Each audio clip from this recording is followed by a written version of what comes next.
हेरले परिसरात कडाक्याच्या थंडीची लाट, नागरिकांनी घेतला शेकोटीचा आधार। हातकणंगले तालुक्यातील हेरले व परिसरात गेल्या 4 दिवसांपासून कडाक्याची थंडी वाढल्याने नागरिकांचं दैनंदिन जीवन विस्कळीत होत आहे। सकाळी व संध्याकाळी तापमानात लक्षणीय घसरण झाल्यामुळे रस्त्यावर अत्यल्प वर्दळ दिसते।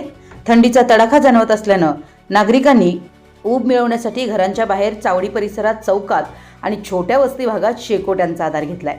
वृद्ध महिला व लहान मुलांना विशेषतः थंडीचा अधिक त्रास जाणवू लागल्याने शेकोटीजवळ बसून ऊब मिळवण्याचं प्रमाण वाढलंय। स्थानिक नागरिकांच्या सांगण्यानुसार मागील काही वर्षांच्या तुलनेत यंदाची थंडी अधिक असल्याची भावना व्यक्त होतीये। तापमानातील घट लक्षात घेऊन नागरिकांनी आरोग्याची काळजी घेण्याचं आवाहनही करण्यात येत आहे। आपल्या परिसरातील महत्त्वाच्या बातम्या पाहण्यासाठी आमच्या नवसंकेत न्यूज चॅनलला YouTube वर सबस्क्राइब करा आणि बेल आयकॉन प्रेस करा।